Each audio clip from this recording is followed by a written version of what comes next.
All right, let's do some more geometry. In lesson 128, we're going to learn about solid figures.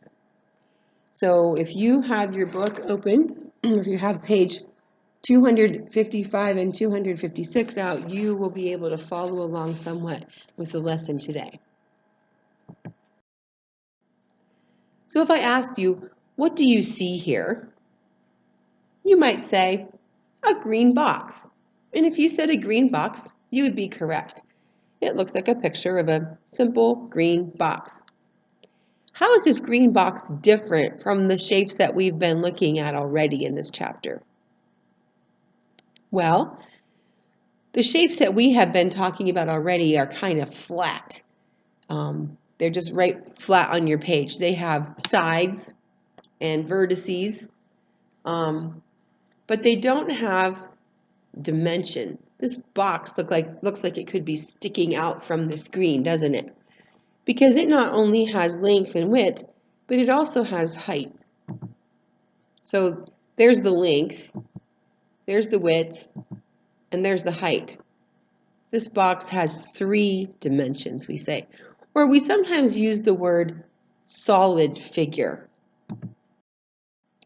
So the shapes that we've talked about before, circles and squares and hexagons and octagons, are all plane figures. They're just flat with 2 dimensions. But solid figures have 3 dimensions, and we're going to look at some solid figures today. Here is another solid figure. We would call this solid figure a cube. If you look at this picture of a cube, imagine, if you would, something that has 6 sides. And if you look carefully, you can count all 6 sides on this cube. If you need to pause the video to take a better look at it, you can. This cube has 6 sides, and we can actually see all of them the way that it's drawn here. Each side is called a face. So we say side, but if we want to be technical, we're talking about solid figures. Each one of those is a face. So there are 6 faces on this cube. You have the top and the bottom, and you have 4 sides, so that is a total of 6. The top and the bottom that are opposite from each other, we call those bases.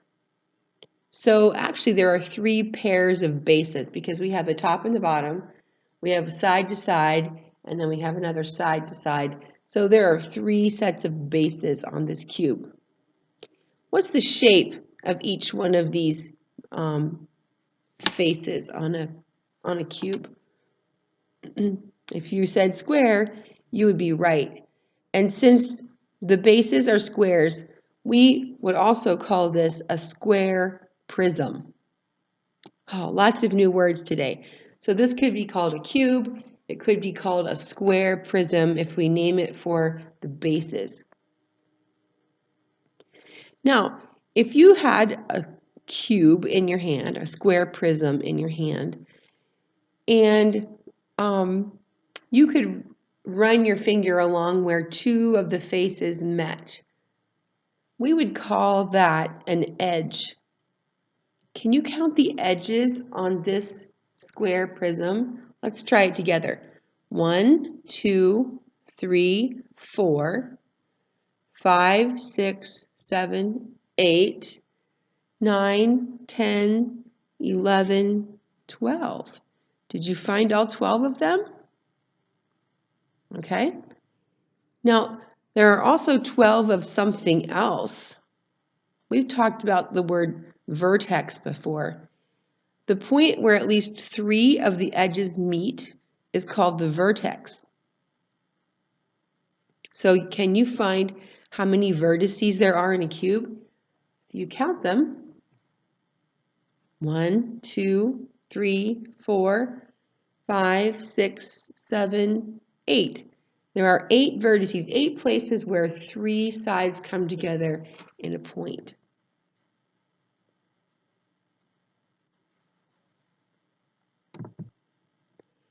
So we talked about faces. Those are the sides of the cube. We talked about bases. The opposing faces make the base. And we talked about the edges of the cube. And we said that there were 12 of them. And we talked about the vertex, or the vertices, 8 vertices in a cube. So here's some other shapes. There's the cube. There's a rectangular prism. And you notice in the rectangular prism that the top, if you would, the top face and the bottom face, or we would say that those were the bases, are rectangular shaped. So that's why we call it a rectangular prism, because that's the shape of the base. And then we have another solid shape there called a rectangular pyramid. And that's a rectangular pyramid because one base is a rectangle while the other one comes to a point at the top. So we call that a rectangular pyramid.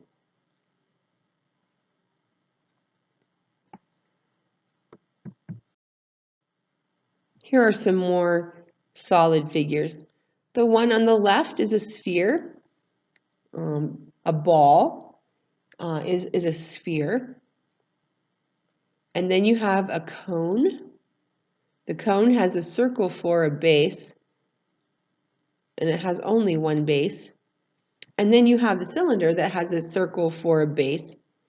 And there are 2 circles that are opposing each other, so we call it a cylinder.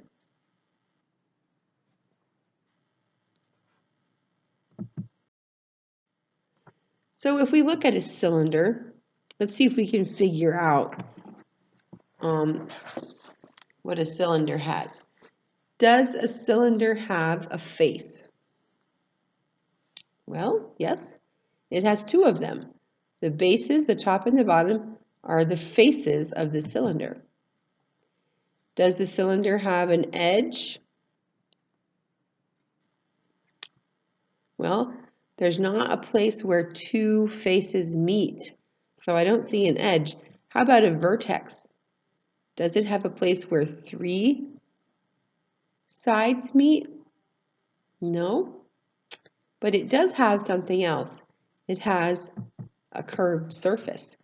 The sides of the cylinder that go around connecting the 2 bases would be a curved surface. So there we've taken those new words that we learned today and we've applied them to a solid shape. You're going to do that on your page today. I hope that you have a fun time doing this page. If you get stuck on page 255, there's a nice little chart there right in the middle of the page, and it reminds you of the things that we talked about in today's lesson. So you can double check that, and if you're still stuck, you can give me a call and be happy to help you out.